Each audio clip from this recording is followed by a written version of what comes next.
Danny, really excited to talk about your story here today, going from being a special education teacher to breaking into tech sales as a sales development rep at Zscaler.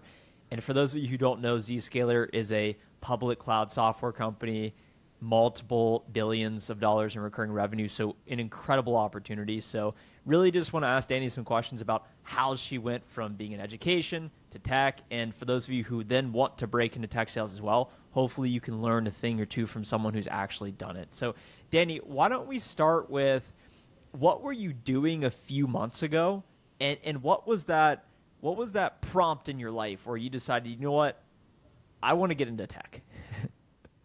Yeah, so I actually moved back to America from overseas in 2020 when all that was happening.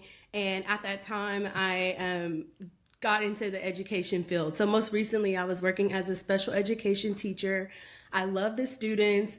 I really enjoyed that, but there were just a lot of additional things going on, like outside of the students that didn't sit well with me. It was really tough to like fully advocate for my kids and get the results that I really felt like they deserved. And so towards the end of last year, I just really made the decision, I think it's time for me to get out of education and started researching some other opportunities that are available for me. And specifically within the tech field, because I know lots of teachers were breaking into tech. So just Yeah. trying to figure out which one of those positions was going to be best for me. And came across sales engineering and tech sales, and tech sales was it for me. Nice. So it sounds like you really want to take more control of your future and your destiny. So that's what led you to learning more about the tech career. So you were working as a special education teacher. You started to not like the way that was going and perhaps circumstances out of your control. So what were your actual steps going from I would like to get hired into tech sales to actually getting hired in tech sales? What did you do in between? Because I think that this is where so many people get lost in translation and just spend weeks to months mass applying and twiddling their thumbs and not really knowing what specifically to do to get hired. Definitely. So for me, it started with researching the different positions available and then identifying which of those positions would best fit my personality, my skill set. And then once I kind of identified that, I started researching different boot camps and different opportunities, hearing what other people's experiences were. And then I went for it. I actually started it and I loved it. It was a great blend of just the different skills I have. I've always been interested in tech. Fun fact, I actually went to school to study engineering originally up until my junior year of college. So I've always had that tech science background. Not that it's needed in tech sales, but then I also had these people skills, and tech sales was just like the perfect merriment of it. So researched them, came across Cyrus, of course, him and Anthony O'Neill, and enrolled in the course. I didn't initially just jump right into it, honestly, because school was still going on when I first purchased it. But over the summer, I kind of buckled down and set aside time to just really go for it. So once I started going for it, within a month, I had my first offer. And then by like a month and a half, I had multiple offers and had officially started my new job. It's amazing. And when you began to identify open positions and opportunities you wanted while doing some research and educating yourself, while simultaneously going through school, why did you decide that you needed a boot camp or additional online education in order to get hired? Why not just go apply directly to the job since you already had a degree and some experience? Yeah, I think it's just my personality. Like, I don't have to do anything. So if I'm going to do something, I want to be best prepared and have the most skills that are relevant to whatever it is that I'm trying to accomplish in life. That's professionally and personally. And so I knew that it was necessary, though I have tons of experience. And there's a lot of free information on the internet. So I probably could have gotten the job, but I wanted to be best prepared to succeed in the job and really make this into a career. So that's why I chose to go the boot camp route. And which boot camp did you end up choosing? I chose course careers, of course. Loaded question. I knew it was course careers, but I am interested to hear, with your experience going through course careers, what were some of the main takeaways that helped you get the job? Yeah. So I'll tell you this. In my interview, one of the things that really helped me to stand out was understanding the terminology, as Mm. well as like learning how to do like the proper account research that's necessary. They were blown away by my sniping examples that I gave in the Oh yeah. interview. Yeah, that was really great. So I think, and then understanding the full process of it, like understanding everything that goes into it. Of course, a lot of the acronyms and information you learn throughout the course and throughout the related readings. So there were like so many gems, just, understanding everything that goes into being a SDR or BDR. And it's really smart. And I want to double click on your example here of mentioning a snipe example. And for those of you who are listening and you're like, well, what does that mean? You got to get in course careers to understand. But let me Yeah. give you a quick lesson. When you are doing prospecting, you identify the accounts, the companies in which you believe are best suited to buy your product. Once you identify these companies, you then identify the employees at these companies, aka the buyer personas, to then reach out to educate on your existence and how you can help solve their problems. That is the goal in the role of a sales rep. So when you think about applying to jobs, it is the same concept. What companies are actively hiring? Okay, they're actively hiring. That's a buying signal.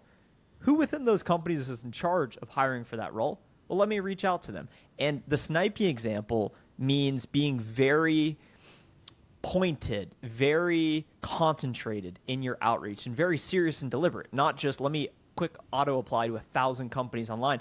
So, what you learned in the course, your approach for prospecting, you were able to display your understanding of that concept in the interview.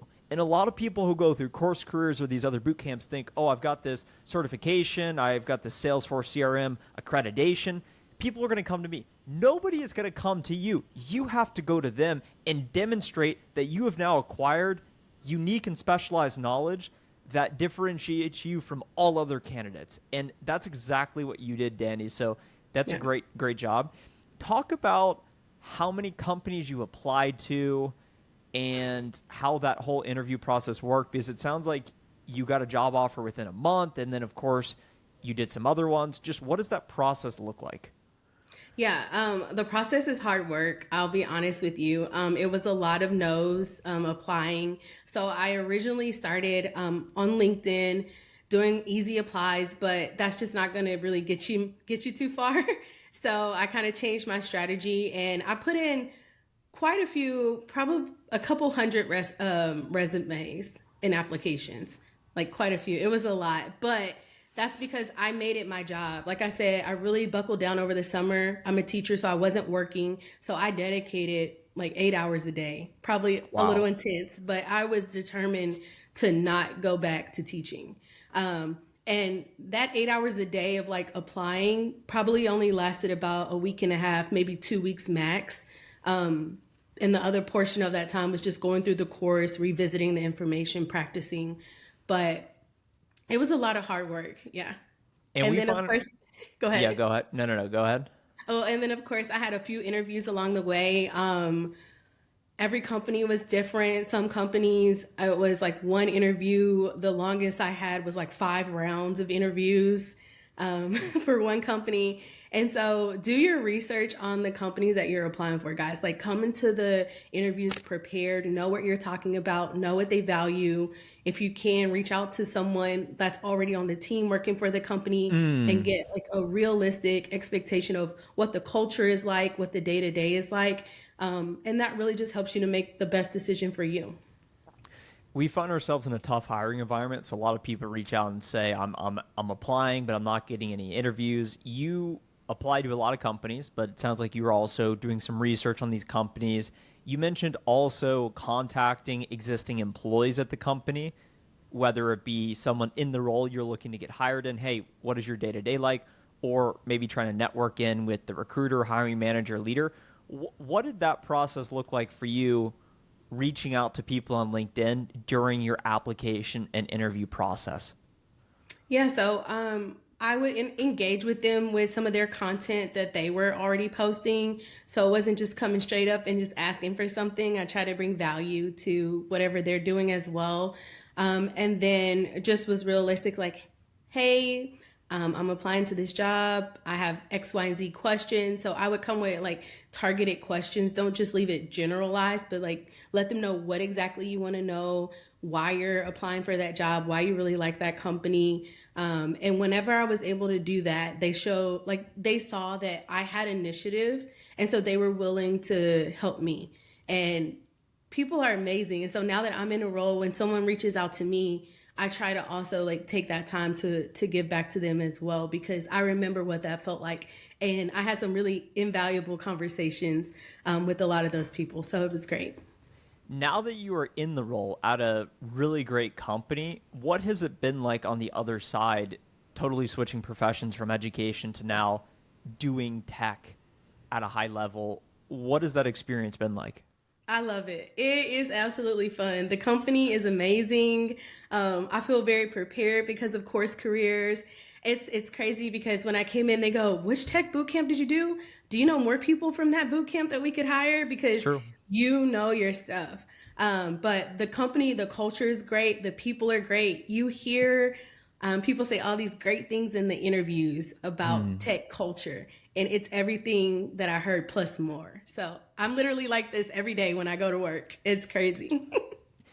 What lessons from the course at Course Careers have now actually applied to the real world? Because something I always like to say is it's one thing to get the job, but it's another thing to actually succeed in the job. And that's ultimately what is going to determine and define your career trajectory. So, what has actually translated to the real world? Definitely. So I think that number one, it's scheduling your day. Like you have to schedule your day, or it's very easy for you to lose track of time and not be so productive. Two, researching again, knowing how to research the proper companies. Three, I would say is just the consistency of it. So like just like I was consistent in applying, I had to keep that same level of consistency like now that I'm on the job and I'm reaching out to these different accounts as well. What advice would you have for someone out there listening that knows they want to get into tech, may not know how to do it, but is on the fence with actually taking action? You mentioned you made a commitment and you said, I'm not going back to teaching. So that was probably this internal fire to just push you past the adversity, because there's a difference between giving it your best and doing whatever it takes. And you did whatever it took, working 8 hours a day. So what advice would you have for someone out there listening that's looking for a transformation in their life like you were able to do for yours? Yeah, I would say make the decision and believe in yourself. Like go full force. Like it's okay. You're gonna have those limiting thoughts and limiting beliefs, but you have to fight against it and push against it because, like you can do it. It is possible. I would definitely say invest. Make the investment in a boot camp. Especially, I highly recommend Course Careers because I feel like it prepared me in so many different ways. Just from the content of it to the interviewing prep skills to resume, everything that was included in it, and just be consistent. So get a community of people that are doing it with you. So actually, after I started, I shared it with one of my friends, and so she went through the course as well, and so now she's applying to get on, and so it's been fun to help see her and be able to help others and bring them along as well. Wonderful. Well, thanks so much Yeah. for being here today, Danny. Sign up for Course Careers now with the link below and get a $50 discount. I am the tech sales instructor. For those of you who don't know, look me up on LinkedIn if you have any questions or if you want to see my background. We've actually walked the walk, and now we're talking the talk. We'll see Let's you on do the it. other side.